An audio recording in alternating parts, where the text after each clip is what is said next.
भाजपा के सीएम और मंत्रियों से लेकर प्रदेश अध्यक्ष तक निकाय चुनाव के लिए पूरी ताकत झोंक रहे हैं। दूसरी तरफ सपा अध्यक्ष अखिलेश यादव लगातार प्रदेश में निकाय चुनाव जीतने के लिए बड़े नेताओं के साथ रणनीति बना रहे हैं।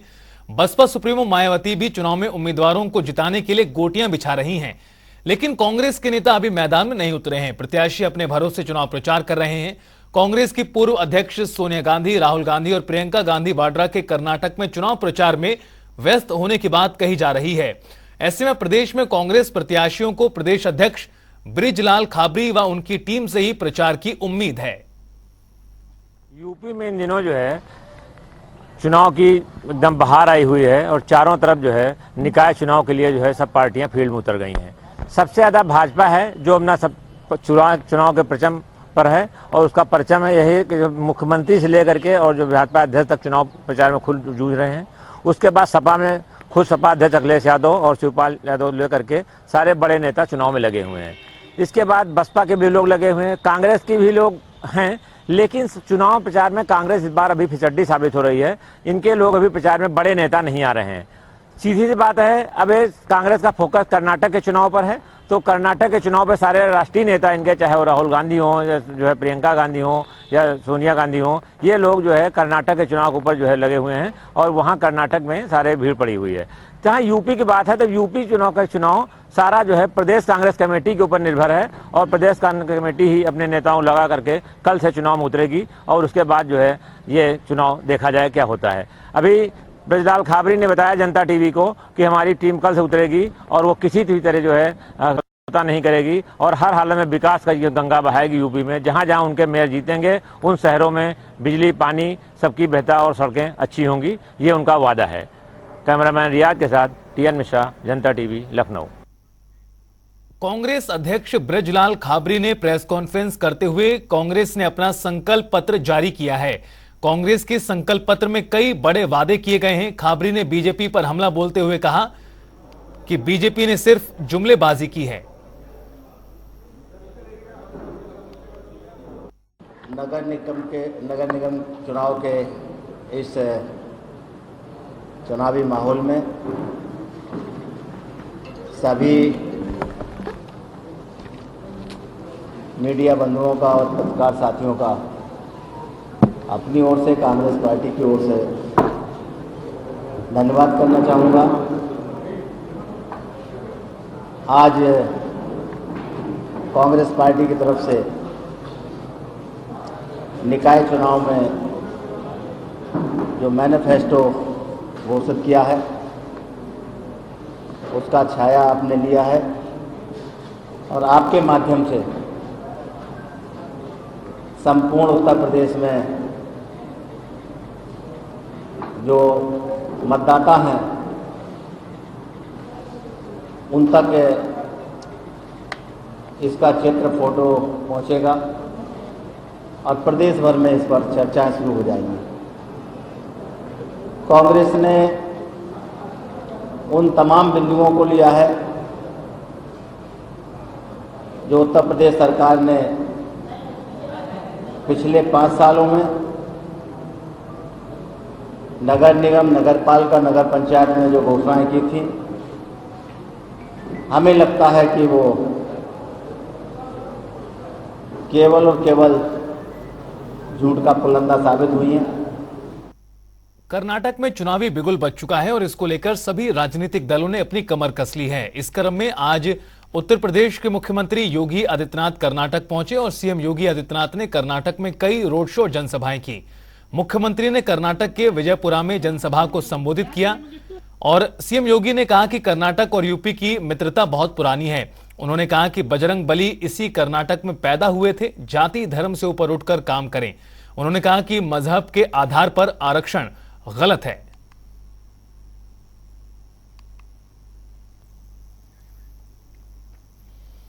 तो वहीं सपा अध्यक्ष अखिलेश यादव आज गाजियाबाद पहुंचे, जहां अखिलेश नगर निगम मेयर सीट के प्रत्याशी पूनम यादव के घर पहुंचे और वहां उन्होंने मीडिया से बातचीत करते हुए एक बार फिर सीएम योगी आदित्यनाथ पर वार किया। उन्होंने कहा कि बीजेपी सरकार में शहर गंदे हो गए हैं, लखनऊ जैसे शहर में काम नहीं हो रहा। आगे उन्होंने क्या कुछ कहा, आइए आपको सुनाते हैं। नाकाम है, नाराजगी है और जिस तरह से नगर निगमों में भ्रष्टाचार हुआ है, लूट हुई है, सड़कें वैसी की वैसी गड्ढे वाली, स्ट्रीट लाइट नहीं जल पा रही हैं, ट्रैफिक मैनेजमेंट नहीं है, तो आखिरकार जनता वोट क्यों दे? इसलिए बीजेपी के खिलाफ जनता में माहौल है। जनता इन्हें हटाएगी, एक एक महानगर से भारतीय जनता पार्टी हटेगी। यूपी की राजधानी लखनऊ के कालिदास मार्ग स्थित मुख्यमंत्री आवास पर उस वक्त हड़कंप मच गया जब एक युवक ने आत्मदाह का प्रयास किया। सुरक्षाकर्मी जब तक उसे बचाते वो बुरी तरह झुलस चुका था और आनन फानन में युवक को अस्पताल में भर्ती कराया गया। सुसाइड प्रयास करने वाला युवक का नाम आनंद मिश्र है। वो उन्नाव का रहने वाला है। आनंद ने सफीर उन्नाव के बीजेपी विधायक बम्बालाल दिवाकर पर गंभीर आरोप लगाया है। पीड़ित ने बताया कि विधायक उनका और उनके पूरे परिवार का लगातार उत्पीड़न कर रहे हैं। कहीं सुनवाई नहीं हो रही, इसलिए परेशान होकर मुख्यमंत्री आवास के सामने सुसाइड का प्रयास किया। उन्नाव के माखी गांव में मारपीट का एक मामला इतना तूल पकड़ा कि पीड़ित युवक जब वो थाने पे पहुंचा तो उसकी एफआईआर नहीं दर्ज की गई थी। इस वजह से उसने वहां के कप्तान यानी कि सिद्धार्थ शंकर मीणा को फोन कर बम्बालाल विधायक जो है वहां के सफीपुर के विधायक हैं, उनको जान से मारने की धमकी दी। और ये पूरी बातचीत सिद्धार्थ शंकर मीणा के पीआरओ से हुई और ये ऑडियो उन्नाव में तेजी से वायरल हुआ। इसके बाद वहां पर एक एफआईआर दर्ज की गई 22 अप्रैल को। उसके बाद से ये लगातार जो पीड़ित युवक है उसका कहना है कि पुलिस उसे परेशान कर रही थी और आज उसने सीएम आवास के पास आकर आत्मदाह की कोशिश की। कुछ देर में ही वहां पुलिस पहुंच गई और उस युवक को जलने के दौरान उसको बचाने के प्रयास किया। उसके बाद सिविल अस्पताल में उसको भर्ती कराया गया। बताया जा रहा करीब 40% से ज्यादा वो जल गया है। उसे सिविल अस्पताल में भर्ती कराया गया है। इस पूरे मामले में विधायक बम्बालाल का नाम सामने आया था। उनसे बताया जा रहा था कि उन्हीं के इशारे पे पुलिस उन्नाव की जो पुलिस है वो इस युवक को प्रताड़ित कर रही थी उस एफआईआर दर्ज करने के बाद। लेकिन साफ तौर पर जो वो ऑडियो सामने आया था जिसमें जो क्योंकि वहां के एसपी को फोन किया गया था और उस पर जान से मारने की धमकी दी गई थी, ऐसे में पुलिस की कार्यशैली जो थी वो जरूर सक्रिय थी। वहां पर उसको पकड़ने के लिए कई बार पुलिस ने दबिशें भी दी। बताया जा रहा है इसी की वजह से पूरा परिवार वहां पर इस बात को लेकर विरोध में था। कई बार उसने एसपी से शिकायत भी की कि वो इस पूरे प्रकरण में शामिल नहीं है, लेकिन इसके बावजूद पुलिस उसे प्रताड़ित कर रही थी। फिलहाल आज इस प्रकरण के बाद उसको सिविल अस्पताल में भर्ती कराया गया है और ये माना जा रहा है कि अगर वो कुछ सुधार होता है उसके बाद उसके बयान के बाद पुलिस आगे की कार्रवाई करेगी। कैमरा पर्सन रियाज के साथ डॉक्टर की दुबई, जनता टीवी लखनऊ। लखनऊ के लुलु मॉल से आज ओमान के लिए आलू के कंटेनर को मंत्री दिनेश प्रताप सिंह ने हरी झंडी दिखाकर रवाना किया। इस अवसर पर कृषि उत्पादन आयुक्त मनोज कुमार सिंह भी मौजूद रहे।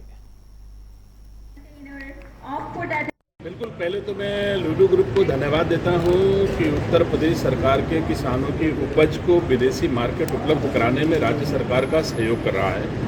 इसके लिए मैं धन्यवाद देता हूं हमारे राज्य के प्रशासनिक अधिकारियों, जिनमें श्री मनोज सिंह जी एपीसी हैं हमारे, उनकी लगातार प्रयास है कि हमारा अधिक से अधिक कृषि और औद्योगिक उत्पाद जो है हमारे किसानों का विदेश की बाजारों और विदेश के मालों तक पहुँचे।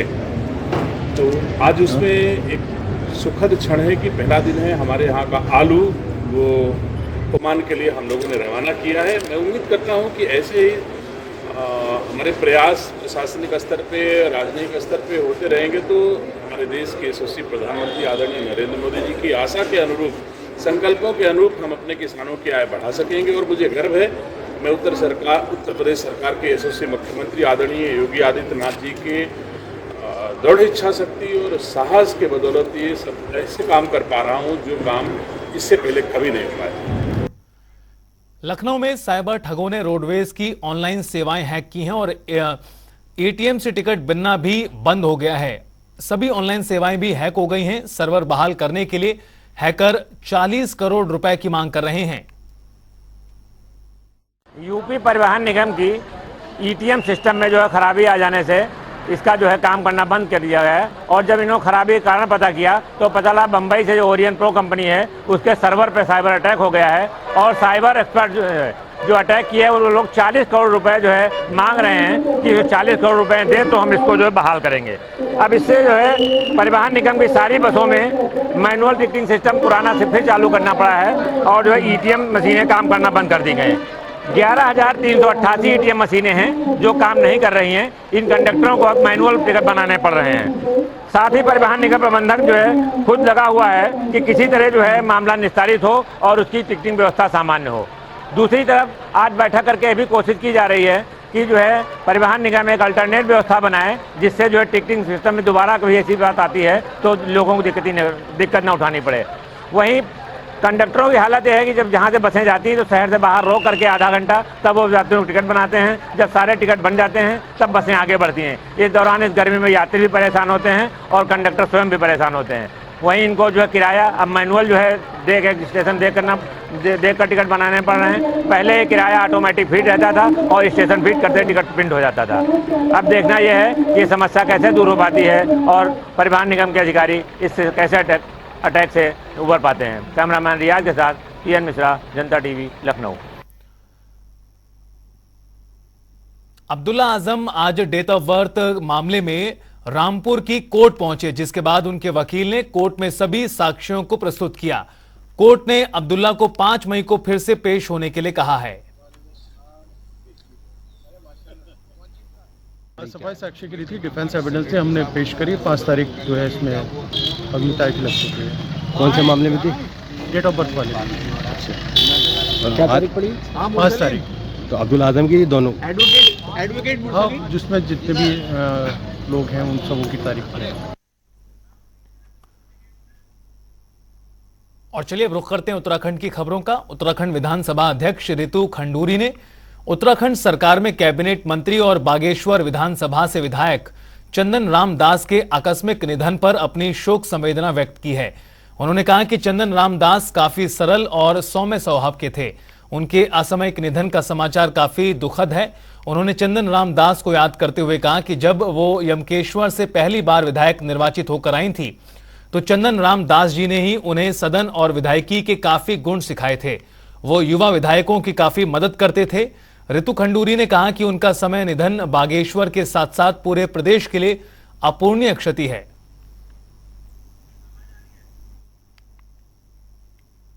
माननीय चंदन रामदास जी का निधन की आज मैंने दुखद खबर सुनी। मैं बहुत आहत हूँ, दुखी हूँ। सरल सौम्य स्वभाव के चंदन रामदास जी एक बड़े नेता थे, प्रदेश के बड़े नेता थे। हमारे लिए, हमारे प्रदेश के लिए ये बहुत बड़ा नुकसान है। पर्सनली मैं उनको पिछले 5-7 साल से जानती थी। नए विधायक होने पर मैं उनके पास अक्सर कुछ सीखने जाती थी, तो बड़े प्रेम से, प्यार से वो मुझे चीज़ें बताते थे, मदद करते थे, तत्पर रहते थे मदद करने में। कई बार उनके आवास पर भी मैं बागेश्वर पहुंची हूं। आज उनके निधन के बारे में सुनकर मैं बहुत दुखी हूं। मैं भगवान से प्रार्थना करती हूं कि उन्हें वो अपने श्री चरणों में जगह दें और उनके पूरे परिवार को इस दुखद घटना को सहने की शक्ति दें। पूर्व मुख्यमंत्री और कांग्रेस नेता हरीश रावत हाथ से हाथ जोड़ो यात्रा के बाद अब कांग्रेस से जुड़ो यात्रा शुरू करने जा रहे हैं। हरीश रावत हरिद्वार जिले में 51 यात्राएं करेंगे। कांग्रेस नेताओं के साथ हरिद्वार प्रेस क्लब पहुंचे हरीश रावत ने बताया कि पिछले चुनावों में कांग्रेस जिन क्षेत्रों में कमजोर रही उन क्षेत्रों में जाकर लोगों से कांग्रेस के साथ जुड़ने का आह्वान करेंगे। यात्रा 11 मई से हरिद्वार के ढंढेरा से शुरू होगी। साथ ही हरीश रावत ने 4 धाम यात्रा में हेली कंपनियों पर मनमानी का आरोप लगाते हुए प्रदेश सरकार पर हेली कंपनियों का दास बन जाने का आरोप लगा दिया। आज पहले आए सर आप। एक 51 चरणों की यात्रा तय की है। कांग्रेस से जुड़ो एक अनुरोध है, अनुरोधपूर्ण यात्रा है। कांग्रेस से जुड़ो। मैं उन क्षेत्रों में जाऊंगा जहां हम चुनाव में कमजोर रहे हैं, जहां हमारी स्थिति कमजोर हो रही है। तो ऐसी 51 यात्राओं का 11 तारीख को मैं ढंढेरा नंगलाई इमरती तक पद यात्रा करके शुरुआत करूं। बहुत दुखद है और मेरा अपना मानना है कि वर्तमान सरकार भी, इससे पहले की भाजपा सरकारें भी हेलीकॉप्टर कंपनियों की दास बनी। ये उनके हाथों में खेल है। नहीं चल पा रही है, हमारी फिक्स उनकी सर्विसेज नहीं चल पा रही है। हमने जो एकीकृत वायु सेवा प्रारंभ की थी राज्य के लिए, उसको भाजपा की सरकार ने बंद कर दिया उस समय 2017 में। और आज तक जो है सब हमारी हवाई पट्टियां भी बिना हवाई यात्रा के हैं और हमारे हेलीपैड जो हमने बनाए थे वो हेलीपैड भी वैसे ही पड़े। उत्तराखंड कांग्रेस ने मसूरी देहरादून विकास प्राधिकरण की कार्यप्रणाली पर सवाल खड़े किए हैं। इस संबंध में कांग्रेस प्रदेश उपाध्यक्ष सूर्यकांत धस्माना के नेतृत्व में कांग्रेस के डेलीगेशन ने एमडीडीए उपाध्यक्ष बंशीधर तिवारी से मुलाकात कर अपना ज्ञापन सौंपा है। ज्ञापन में कांग्रेस ने एमडीडीए के साल 2041 तक के लिए बनाए गए मास्टर प्लान पर सवाल उठाए हैं। कांग्रेस प्रदेश उपाध्यक्ष सूर्यकांत धस्माना का कहना है कि एमडीडीए ने सुझावों के लिए केवल 30 दिन का समय दिया है, जिसे 2 महीने समय बढ़ाया जाए और इसके साथ ही देहरादून को सैटेलाइट सिटी की तर्ज पर कार्य किया जाए। उन्होंने कहा कि देहरादून का विस्तार अब संभव नहीं। देहरादून में पहले ही आबादी का दबाव है। देहरादून जो कि 2-2.5 लाख की आबादी वाला शहर है, जहां आज 12 लाख की आबादी है, जो कि चिंताजनक है। प्लान देहरादून 2041 उसके लिए आपत्तियां और सुझाव मांगे गए। कल हम बीसीएमडीडीए से मिले थे, उसमें 2-3 बिंदु प्रमुख हैं। एक तो आपने केवल विज्ञप्ति जारी करके इतिश्री कर ली। इतना बड़ा आप 20 वर्षों का, अगले 20 वर्षों का देहरादून के लिए प्लानिंग करने जा रहे हैं और सैकड़ों पन्नों का आपका वो मास्टर प्लान जो आपने प्रस्तावित किया है, उसमें आपने 30 दिन का समय केवल लोगों को दिया है। मतलब जो स्टेक होल्डर्स हैं, जिनके लिए आपको ये मास्टर प्लान बनाना है, उनसे ना तो आप इंटरेक्शन कर रहे हैं, ना आप बातचीत कर रहे हैं, ना संवाद कर रहे हैं और केवल लिखित सुझाव आपने मांग लिए, ईमेल कोई जारी नहीं किया। कल हम उनसे मिले, हमने 2 बातें कही। एक तो ये कहा कि इसके लिए पहले तो 2 महीने का समय बढ़ाया जाए, उसके बाद सैटेलाइट सिटी के बिना काम नहीं चलेगा। जो वर्तमान में देहरादून है, ये 3 लाख की आबादी का शहर आज 12 लाख की आबादी का बाहर ये वहन कर रहा है, तो देहरादून के अंदर अब गुंजाइश नहीं है कि आगे विस्तार किया जाए। देहरादून में कांग्रेस मुख्यालय में प्रेस कॉन्फ्रेंस हुई और इस दौरान प्रदेश उपाध्यक्ष संगठन, प्रदेश प्रवक्ता सहित कई पदाधिकारी भी मौजूद रहे। और इस दौरान कर्नल रोहित चौधरी ने पुलवामा हमले पर बयान देते हुए कहा कि अगर 300 किलो आरडीएक्स अगर वहां पर नहीं होता तो यह घटना नहीं होती। तो पुलवामा हमले में शहीद हुए सभी जवान आज हमारे बीच होते। कांग्रेस पार्टी ने कभी सैनिकों पर राजनीति नहीं की। साथ ही साथ उन्होंने भाजपा पर भी तीखा हमला बोला। देखिए, पहले मैं आपका सवाल लूंगा कि सत्यपाल मलिक जी ने प्रधानमंत्री जी से 14 फरवरी 2019 को बात की थी, बताया था कि हमारी गलतियां हैं, माना था। प्रधानमंत्री जी ने कहा कि चुप रहिए, ये कोई और बात है।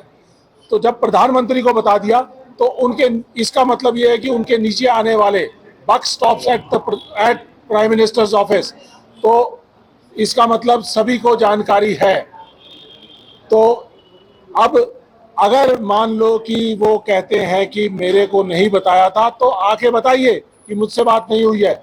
और ये बात 14 फरवरी 2019 को अखबार में छपी है, जिसकी हमने आपको एक वो कटिंग दिया है। और फिलहाल इस बुलेटिन में इतना ही। आप देखते रहिए जनता टीवी।